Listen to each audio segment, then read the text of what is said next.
Hello students,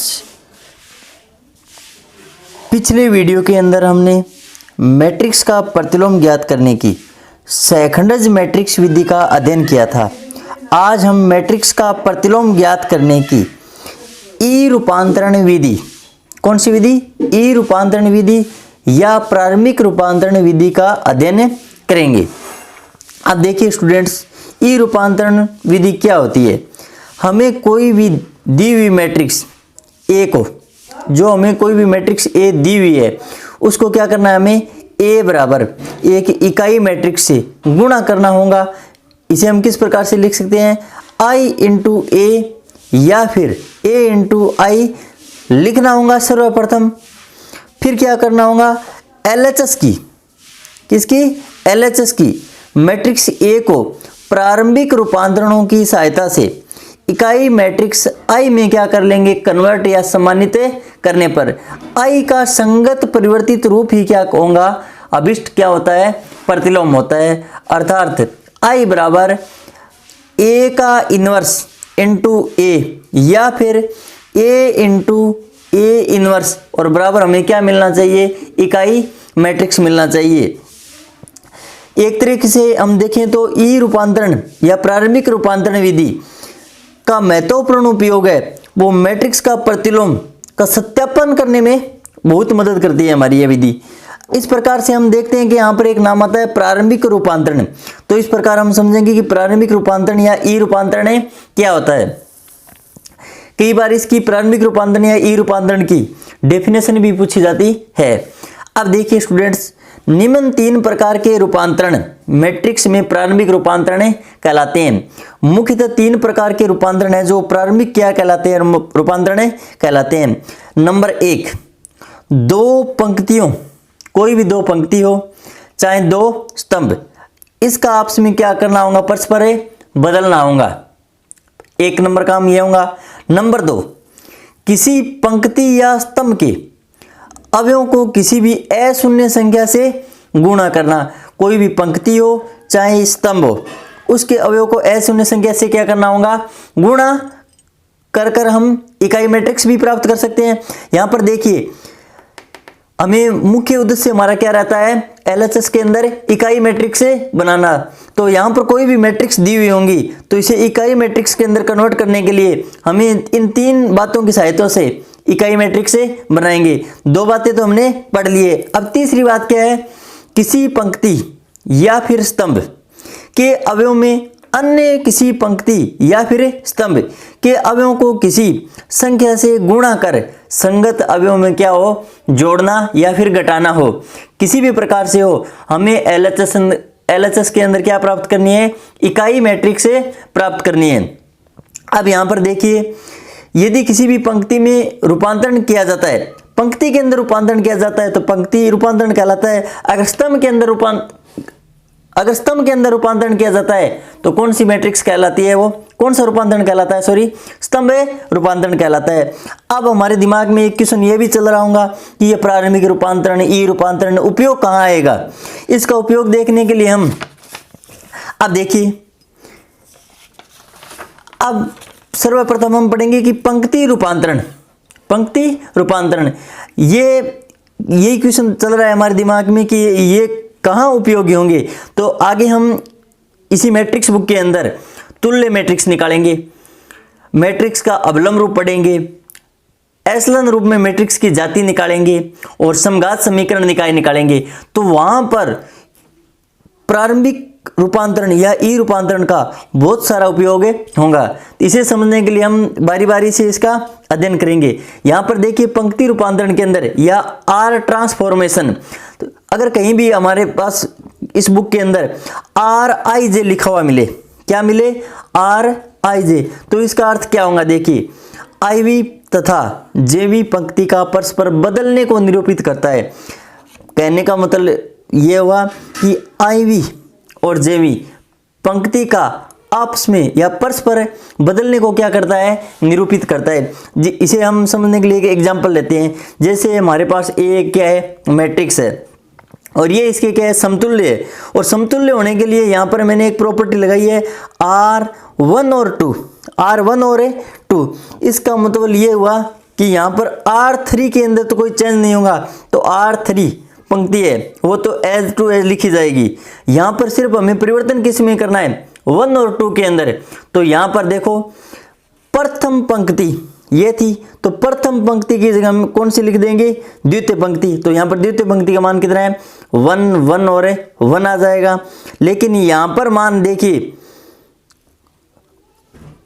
2 के अंदर, R2 के अंदर क्या लिखना होगा हमें, यहाँ पर प्रथम लिख देंगे, जैसे 2 3 और 4। इस प्रकार से ऑप्शन के अंदर हमने क्या कर दिया, R1 और 2 को क्या कर दिया है, चेंज कर दिया है। अब यहाँ पर दूसरी प्रॉपर्टी क्या हो सकती है, अगर RI और ब्रैकेट के अंदर क्या लिखा हुआ मिले, हमें K लिखा हुआ मिले, तो यहाँ पर क्या होगा, इसका अर्थ देखिए IV पंक्ति के प्रत्येक अवयव का K नॉट इक्वल टू 0 से गुणन को निरूपित करता है। इसे शॉर्टकट में हम कई बार क्या है, K इंटू RI भी क्या करते हैं, लिख सकते हैं या लिख देते हैं। तो इसे समझने के लिए देखिए एग्जाम्पल A बराबर, हमारे पास ये क्या है, एक मैट्रिक्स है, और मैट्रिक्स के अंदर हमने क्या है, यहां पर R2 और ब्रैकेट के अंदर क्या है, हाफ लगा दिए। और इसका अर्थ ये हुआ कि सिर्फ R2 के अंदर है वो 2 का क्या लगाना है, हमें भाग लगाना है। 1 और 3 के अंदर है नो चेंज होगा, और R2 के अंदर हम 2 का भाग लगाएं तो 0 के अंदर 2 का भाग 0, 4 के अंदर 2 का भाग 2, 2 के अंदर 2 का भाग 1, 6 के अंदर 2 का भाग कितना आ गया, मान 3। इस प्रकार कहीं पर भी हमें RI और ब्रैकेट के अंदर K लिखा हुआ मिले तो इसका अर्थ ये हुआ कि IV पंक्ति के प्रत्येक अवयव का K नॉट इक्वल टू 0 से गुणा को क्या करता है, निरूपित करता है। इस प्रकार से हम इसके अंदर R2 के अंदर ही क्या करेंगे, सिर्फ चेंज करेंगे, R1 और 3 के अंदर नो चेंज होगा। तीसरी प्रॉपर्टी महत्वपूर्ण है, यहां पर देखिए RI और J, और यहां पर ब्रैकेट में क्या है, K लिखा हुआ है। तो यहां पर समझिए एक बार, जेवी पंक्ति के प्रत्येक अवयव को K नॉट इक्वल टू 0 से गुणा कर IV पंक्ति के संगत अवयव में जोड़ने को क्या करता है, निरूपित करता है। और कभी कभार शॉर्टकट के अंदर हम क्या लिख देते हैं, RI और प्लस K RJ भी क्या लिखे देते हैं। इसे समझने के लिए हम एक एग्जांपल लेते हैं, जिस प्रकार A बराबर हमारे पास एक मैट्रिक्स है और इसके अंदर हमें देखिए R3 1 और 2 ये प्रॉपर्टी अप्लाई करनी है। तो ये अप्लाई करने के लिए सिर्फ यहाँ पर देखिए हमारे दिमाग में एक ही क्वेश्चन चल रहा होगा कि R3 और 1 यहाँ पर चेंज कौन सा होगा, या तो फिर R3 पंक्ति होंगी या फिर R1।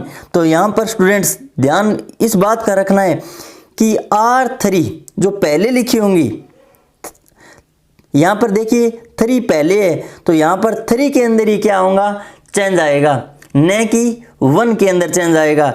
यहाँ पर देखिए नाम दिया है IV पंक्ति, IV पंक्ति के अंदर क्या होगा, चेंज होगा। तो यहाँ पर I क्या है, पहले है, तो यहाँ पर R3 पहले है तो यहाँ 3 के अंदर ही क्या होगा, चेंज होगा, न कि 1 के अंदर।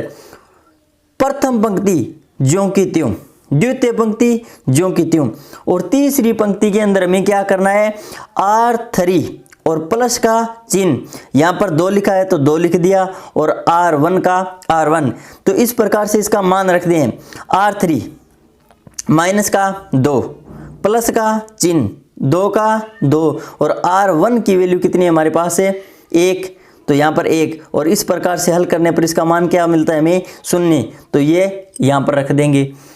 ठीक इसी प्रकार -1 प्लस का चिन्ह 2 और गुणा 1, तो इसे हल करने पर मान 1 आता है। और आगे भी इसी प्रकार -1 और प्लस 2 गुणा 1 और बराबर हल करने पर मान 1, जो कि यहाँ पर रख दिया। -1 और प्लस 2 गुणा 2 और बराबर क्या आ गया, 3, और ये यहाँ पर रख दिया। इस प्रकार इस पंक्ति रूपांतरण या ई रूपांतरण का आगे इस मैट्रिक्स बुक के अंदर महत्वपूर्ण रोल रहने वाला है। और कभी कभार ये ई रूपांतरण विधि है वो सत्यापन, प्रतिलोम मैट्रिक्स का सत्यापन करने में सहयोग करती है। जैसे समझिए यहाँ पर आपकी बुक का एक एग्जाम्पल 3 दिया हुआ है। मैट्रिक्स ए की प्रतिलोम मैट्रिक्स से ज्ञात कीजिए। ये क्वेश्चन बीकानेर यूनिवर्सिटी के अंदर 2009 के अंदर आया हुआ भी है। अब यहाँ पर सर्वप्रथम हम सभी जानते हैं मैट्रिक्स का प्रतिलोम निकालने के लिए हमें सर्वप्रथम इसकी सारणी का मान देखना होता है। अगर इसका सारणी का मान नॉट इक्वल टू 0 आता है तो इसका प्रतिलोम विद्यमान होगा, अन्यथा इसका प्रतिलोम ही विद्यमान नहीं होगा। आप सभी कक्षा 12 के अंदर, आप सभी स्टूडेंट्स ने कक्षा 12 के अंदर प्रतिलोम मैट्रिक्स का अध्ययन किया होगा। तो यहाँ पर देखिए ए इनवर्स ज्ञात किया जा सकता है क्योंकि ए नॉट इक्वल टू 0 है। तो आप सेकंड मैट्रिक्स निकालना जानते होंगे। इस प्रकार से हमने इस ए मैट्रिक्स की सेकंड की सहायता से सेकंड मैट्रिक्स एडजॉइंट ऑफ ए का मान निकाल लिए और इसका क्या कर दिया हमने, ट्रांसपोज। तो यहाँ पर एडजॉइंट ऑफ ए प्राप्त हो गए। और हम जानते हैं कि प्रतिलोम मैट्रिक्स की परिभाषा क्या होती है, ए इनवर्स बराबर एडजॉइंट ऑफ ए बटा ए का सारणिक, और इस प्रकार हमसे मान लिख दिया। अब देखिए स्टूडेंट्स, ई रूपांतरण या प्रारंभिक रूपांतरण कभी कभार सत्यापन के लिए क्या करती है, हमारा सहयोग करती है। और हमने ये पढ़ा था कि ए इंटू ए इनवर्स या फिर ए इनवर्स इंटू ए, और इसका मान हम क्या सिद्ध कर दें, इकाई मैट्रिक्स सिद्ध कर दें, तो इसका क्या हो जाता है, सत्यापन हो जाता है। यहाँ पर देखिए ए हमारे पास मैट्रिक्स दी हुई थी और ए इनवर्स हमने सेकंड विधि से मैट्रिक्स से निकाल ली है। इस प्रकार से इन दोनों का अगर हम मल्टीप्लाई कर दें तो हमें क्या मिलता है, एक इकाई मैट्रिक्स मिलता है। और इसी प्रकार हम ए इनवर्स इंटू ए भी क्या करते हैं, इकाई मैट्रिक्स के बराबर है, सिद्ध कर सकते हैं। तो इस प्रकार से हमने मैट्रिक्स प्रतिलोम की दोनों विधियां कौन कौन सी, सेकंड मैट्रिक्स विधि और ई रूपांतरण विधि, दोनों का विस्तार से अध्ययन कर लिया है। और ई रूपांतरण विधि आगे भी बहुत ही काम आने वाली विधि है और इस बुक के अंदर हर जगह इसका उपयोग मिलेगा। आगे हम अगला टॉपिक पढ़ेंगे, मैट्रिक्स की जाति किस प्रकार से ज्ञात की जाती है। धन्यवाद।